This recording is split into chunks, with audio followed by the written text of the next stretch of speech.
Lecture du livre de la Genèse. En ces jours-là, Dieu mit Abraham à l'épreuve.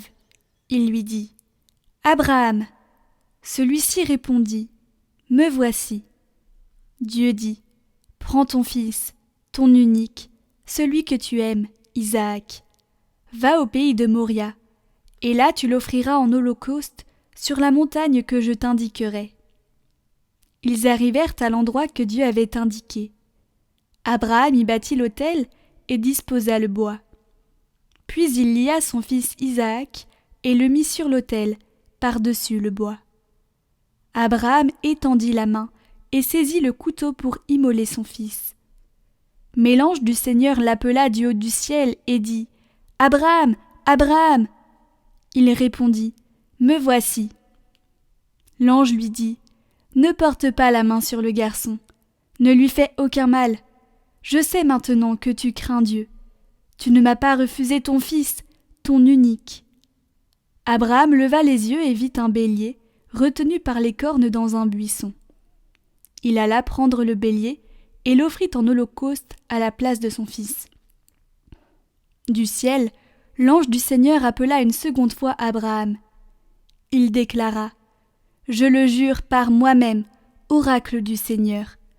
Parce que tu as fait cela, parce que tu ne m'as pas refusé ton fils, ton unique, je te comblerai de bénédictions. Je rendrai ta descendance aussi nombreuse que les étoiles du ciel et que le sable au bord de la mer. Et ta descendance occupera les places fortes de ses ennemis. Puisque tu as écouté ma voix, toutes les nations de la terre s'adresseront l'une à l'autre la bénédiction par le nom de ta descendance. »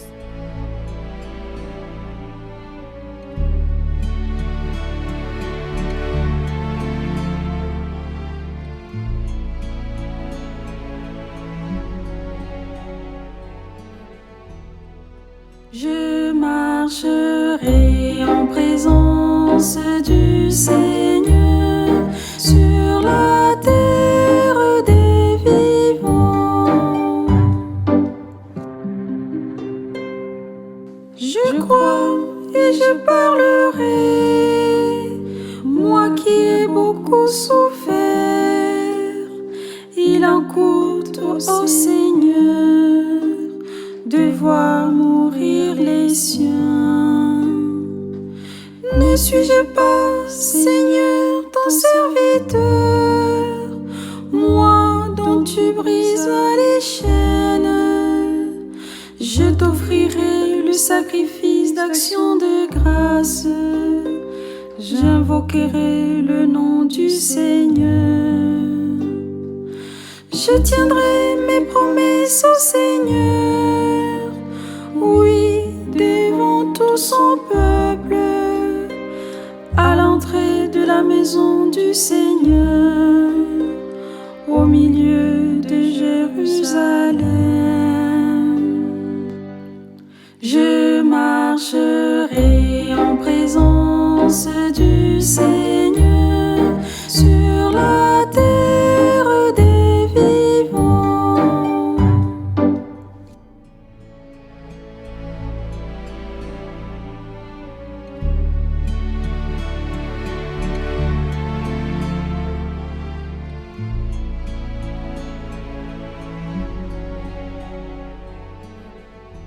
Lecture de la lettre de saint Paul apôtre aux Romains.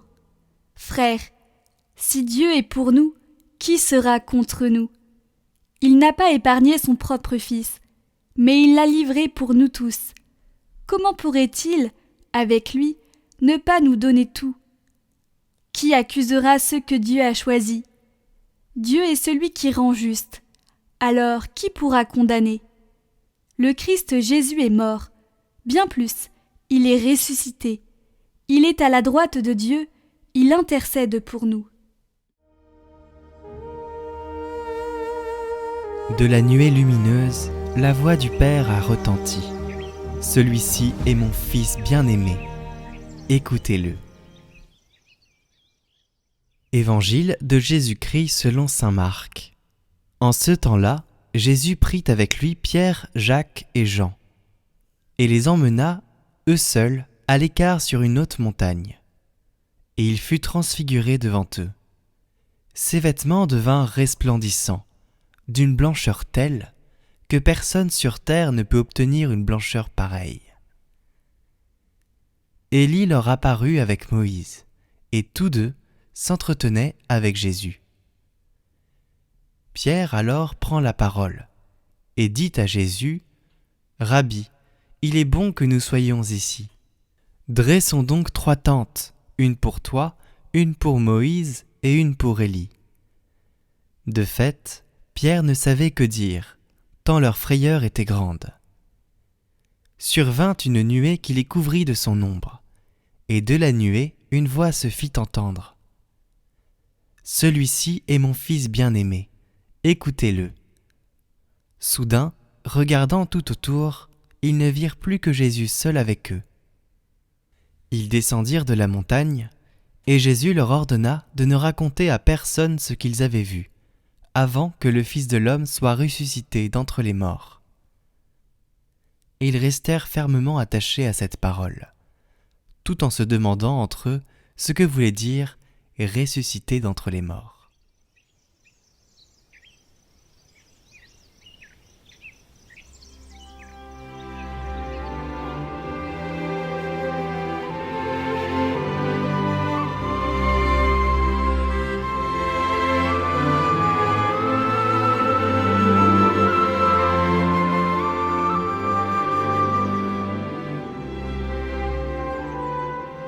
J'ai entendu un jour cette belle phrase qui disait que la transfiguration du Christ précédait la défiguration de la Passion et de la Croix pour que les disciples Pierre, Jacques et Jean reconnaissent la figure glorieuse du Christ ressuscité à Pâques. Et de fait, Pierre, Jacques et Jean, qui sont parmi les premiers apôtres, parmi ceux qui ont été témoins de la marche sur les eaux et de la multiplication des pains, seront aussi ceux qui accompagneront le Christ au bout de son agonie au jardin de Gethsémani. Et ils seront parmi les premiers témoins de la résurrection. Ici, nous comprenons bien la phrase « À qui l'on a beaucoup donné, on demandera beaucoup. À qui l'on a beaucoup confié, on réclamera davantage. » D'ailleurs, Pierre et Jacques seront couronnés des palmes du martyre, et Jean souffrira beaucoup tout au long de sa vie pour témoigner du Christ. Ainsi, la transfiguration est l'événement central qui a fondé le courage des disciples. Et je crois que sous des formes diverses, Jésus se transfigure devant chacun de nous à un moment ou à un autre de notre existence. Il nous revient de le reconnaître. Pour l'un, ce sera au cours d'une adoration où il aura été particulièrement touché par la présence du Seigneur. Pour un autre, ce sera au cours de la visite d'un malade qui lui révélera fortement l'amour de Dieu. L'un sera touché par la beauté de la création, l'autre par la lecture d'un évangile. Toujours est-il qu'il est bon pour chacun de nous d'ancrer dans sa mémoire les temps les plus forts de sa relation au Seigneur, pour que lorsque les épreuves apparaissent, cette relation tienne bon. Et même pour que cette relation l'aide à dépasser les épreuves. Demandons donc aujourd'hui à l'Esprit Saint de nous éclairer et de nous donner le discernement de ces petites transfigurations dont nous avons été témoins.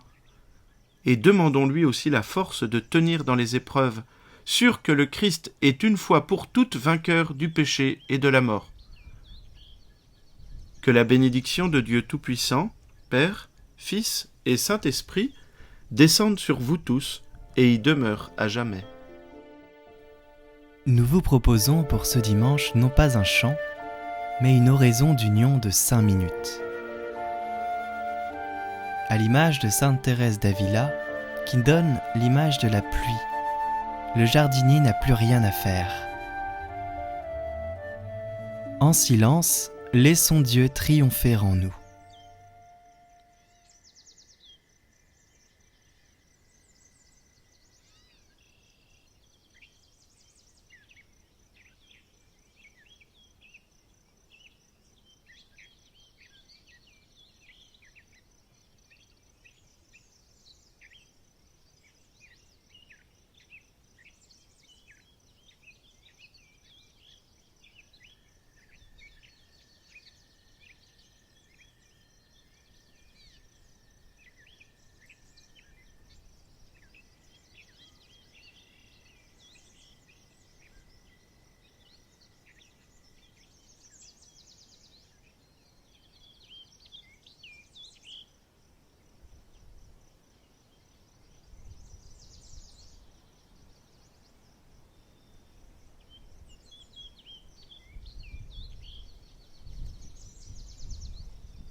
Prions pour toutes les intentions déposées en commentaire cette semaine.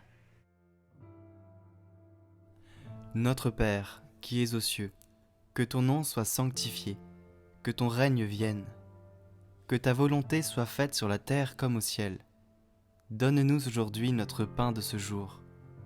Pardonne-nous nos offenses, comme nous pardonnons aussi à ceux qui nous ont offensés. Et ne nous laisse pas entrer en tentation, mais délivre-nous du mal. Amen. Je vous salue Marie, pleine de grâce, le Seigneur est avec vous. Vous êtes bénie entre toutes les femmes, et Jésus, le fruit de vos entrailles, est béni. Sainte Marie, Mère de Dieu, priez pour nous, pauvres pécheurs, maintenant et à l'heure de notre mort. Amen.